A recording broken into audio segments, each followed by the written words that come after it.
Savitri, Book 6, The Book of Fate, Canto 1, The Word of Fate. An adamant will, she cast her speech like bronze. But in the queen's mind, listening, her words rang like the voice of a self-chosen doom, denying every issue of escape. To her own despair, answer the mother made.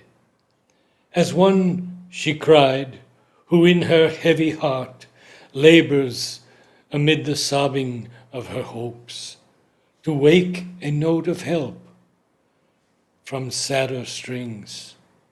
O child, in the magnificence of thy soul, dwelling on the border of a greater world, and dazzled by thy superhuman thoughts, thou lend'st eternity to a mortal hope. Here on this mutable and ignorant earth, who is the lover and who is the friend? All passes here, nothing remains the same. None is for any on this transient globe. He whom thou lovest now, a stranger came, and into a far strangeness shall depart. His moment's part once done upon life's stage, which for a time was given him from within, to other scenes he moves, and other players, and laughs and weeps mid faces new, unknown. The body thou hast loved is cast away amid the brute, unchanging stuff of worlds to indifferent, mighty nature, and becomes crude matter for the joy of others' lives. But for our souls, upon the wheel of God, forever turning, they arrive and go, married and sundered, in the magic round of the great dancer of the boundless dance. Our emotions are but high and dying notes of his wild music, changed compellingly by the passionate movements of a seeking heart in the inconstant links of hour with hour. To call down heaven's distant answering song, to cry to an unseized bliss is all we dare. Once seized, we lose the heavenly music's sense. Too near, the rhythmic cry has fled or failed. All sweetnesses are baffling symbols here. Love dies before the lover in our breast. Our joys are perfumes in a brittle vase. Oh, then, what wreck is this upon time's sea, to spread life's sails to the hurricane desire, and call for pilot the unseeing heart? O child, wilt thou proclaim, wilt thou then follow against the law, that is the eternal will, the autarky of the rash Titan's mood, to whom his own fierce will is the one law, in a world where truth is not, nor light, nor God? Only the gods can speak what now thou speakst. Thou who art human, think not like a god. For man, below the god, above the brute, is given the calm reason as his guide. He is not driven by an unthinking will, as are the actions of the bird and beast. He is not moved by stark necessity, like the senseless motion of inconscient things. The giants and the Titans' furious march climbs to usurp the kingdom of the gods, or skirts the demon magnitudes of hell. In the unreflecting passion of their hearts, they dash their lives against the eternal law, and fall and break by their own violent mass. The middle path is made for thinking man,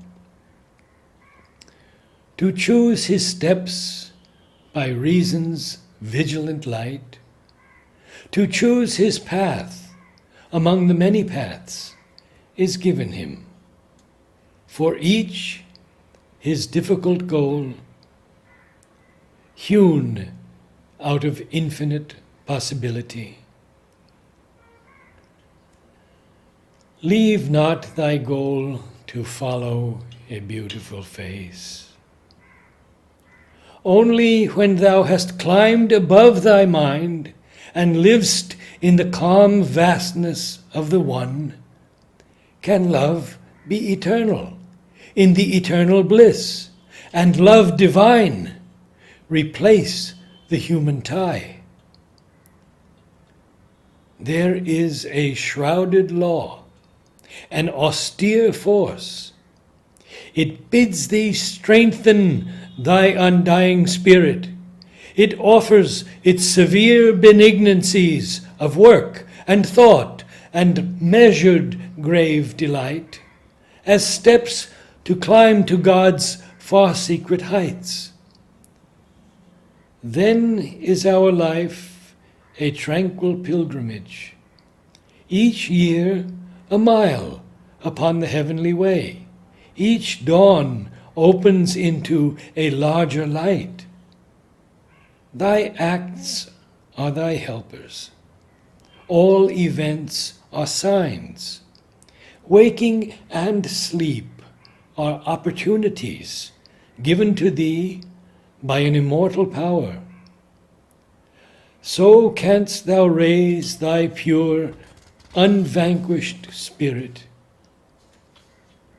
till spread to heaven in a wide vesper calm, indifferent and gentle as the sky, it greatens slowly into timeless peace.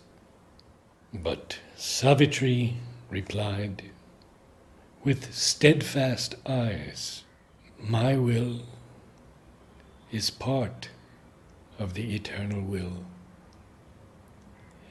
My fate is what my spirit's strength can make.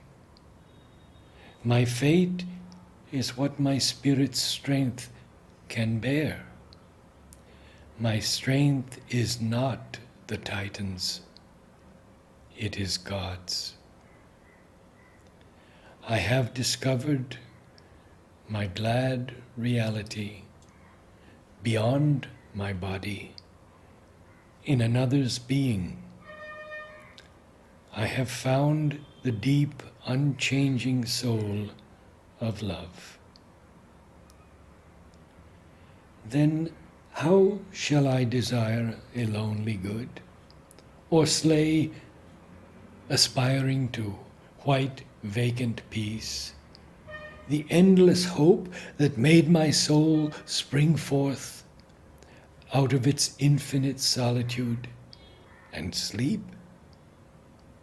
My spirit has glimpsed the glory for which it came, the beating of one vast heart in the flame of things, my eternity clasped by his eternity, and tireless of the sweet abysms of time, deep possibility always to love.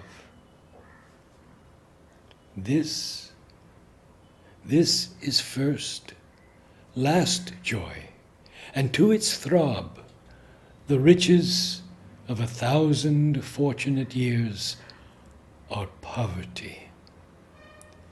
Nothing to me are death and grief, or ordinary lives and happy days.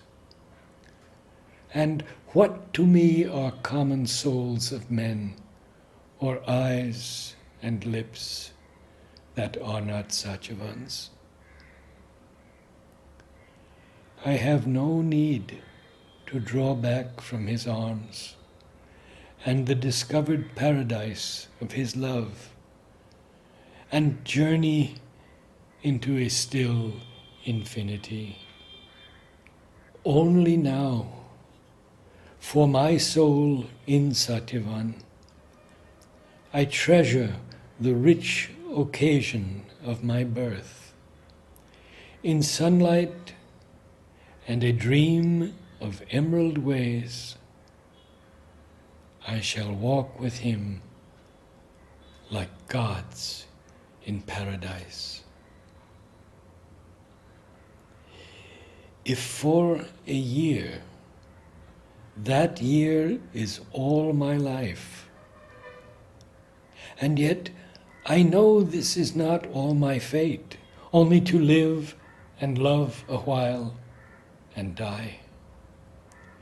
For I know now why my spirit came on earth, and who I am, and who he is I love. I have looked at him from my immortal self. I have seen God smile at me in Satyavan. I have seen the eternal in a human face. Then none could answer to her words. Silent they sat and looked into the eyes of fate. End of Canto 1.